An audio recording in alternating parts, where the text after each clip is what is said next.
Alright, we are pretty excited because we are going to talk about Black Myth, Zhong's trailers, analysis, and some points that we should raise after watching this 15-minute trailer, and this will be exciting. Okay, first and foremost, this is the basic article from Beba Pujari, one of our teammates in the Game Voice, and we are starting as he writes, there is something about watching a developer put out 15 minutes of actual gameplay and that hits differently, especially when that developer is from Game Science, and it feels only yesterday that Game Science was a studio many players outside China were still getting to know it. And then Black Myth Wukong came and suddenly everyone going to talk about this particular studio. The game wasn't just another big action RPG this time, it showed what a Chinese studio could do on a global AAA stage while taking Chinese mythology and putting it forward and center for players around the world. And Wukong was a huge gamble. It had the visuals, the ambition, and the hype, but Game Science still had to prove that it could actually deliver the kind of game people were expecting, and then they did, which is exactly why Black Myth Zhong a different game altogether. Now, talking about Game Science, it isn't truly underdog anymore. After Wukong, people are watching every move, every trailer, and every technical decision of there.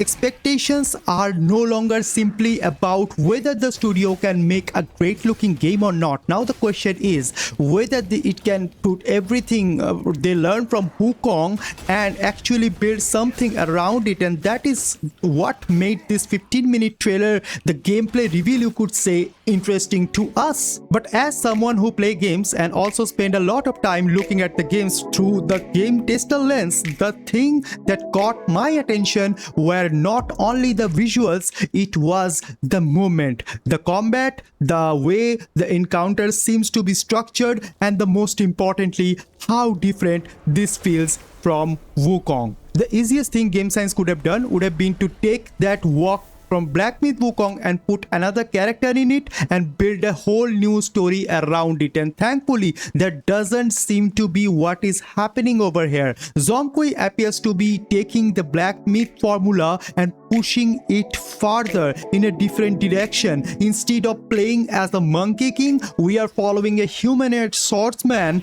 Watching the combat, I kept thinking about something that probably wouldn't cross the mind of someone watching this purely as a trailer. The footage shows some really satisfying looking parries, dodges, and attacks with animations flowing into one to another, and there are also larger encounters, the supernatural enemies that suggested the game isn't going to abandon the spectacle that made Wukong memorable. But animation looking good and animation feeling good are two very different things. As a tester, I would immediately want to know how consistent those windows are. Does a parry have the same timing across different enemy types? Do attacks have reliable hit reactions?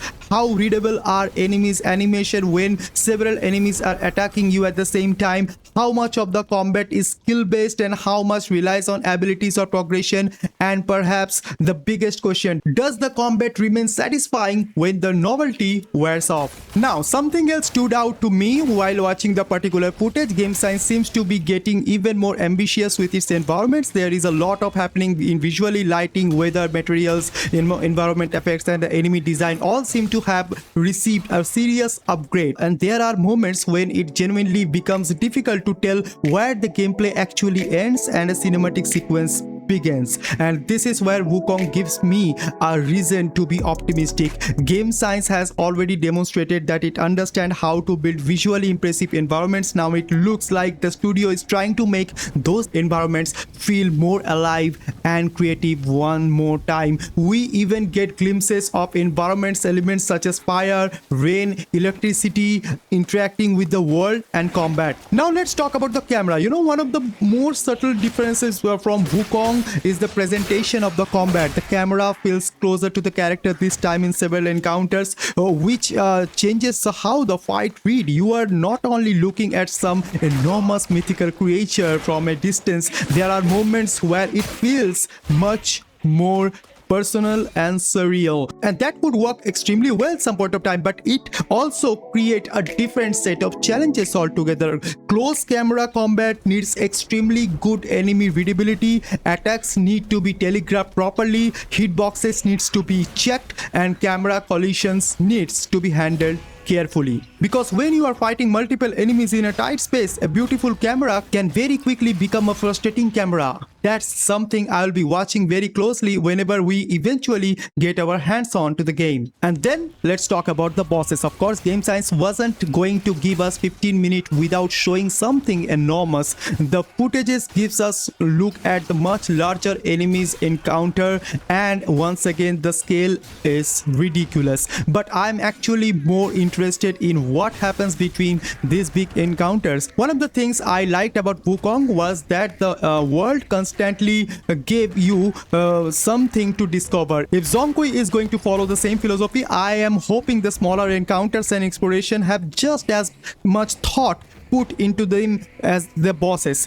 because the base boss fights in the world cannot completely carry a game if the 30 minutes between the bosses are not even interesting. Now, the biggest question lies here is the progression mechanics. This is probably the area where the 15-minute footage leaves me wanting more. We can see the combat, we can see the world, we can see the enemies as well. We can also see some of the spectacle, but we do not really know how the game is going to grow around the player. What does progression look like? How much freedom do we have with builds? Are there any meaningful weapons or ability choices? How much the game introduced the new mechanics? Does the difficulty scale naturally, or they have their own difficulty? I don't think so, by the way. And does the game keep finding ways to make the player feel like they are learning something new?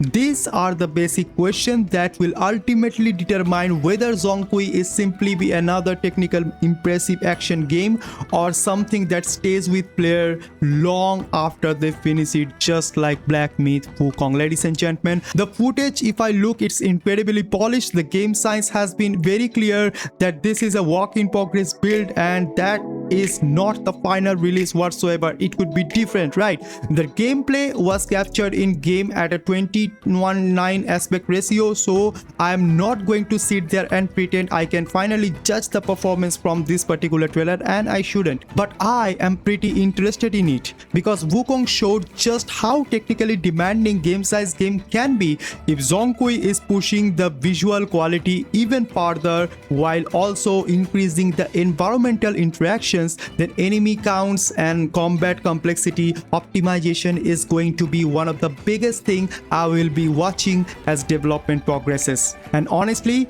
that's one of the reasons I enjoy seeing the footage this early. It gives us things to look forward to and things to question even. Now, the 15 minutes trailer is not enough. Perhaps this is the most biggest compliment from a gamer to a game studio, right? I can totally understand that we want more. You know, the game science has confirmed the game is still in development, so I believe there are still many room for improvement. So I'm not going to judge Black Myth Zhong on the basis of this trailer only. Instead, I'm looking forward for more snapshots, for more gameplay trailers by them. As a gamer, I'm excited because the combat looks quite satisfying, the world looks gorgeous, and the mythology gives game science a completely different playground to work with. And as a QA tester, we are excited for completely different reasons. I want to know how those systems behave when everything goes wrong. I want to see the messy fights. I want to see the enemies clipping into the environments. I want to see whether the camera survived a chaotic boss encounter like this one, and many more to follow. Ladies and gentlemen, I want to know whether the beautiful animation remain responsive when the player starts to doing things the developer didn't expect. So right now, I'm not ready to call it a next big action RPG. We are still looking at work in progress build, and there is a lot we simply haven't seen yet. But perhaps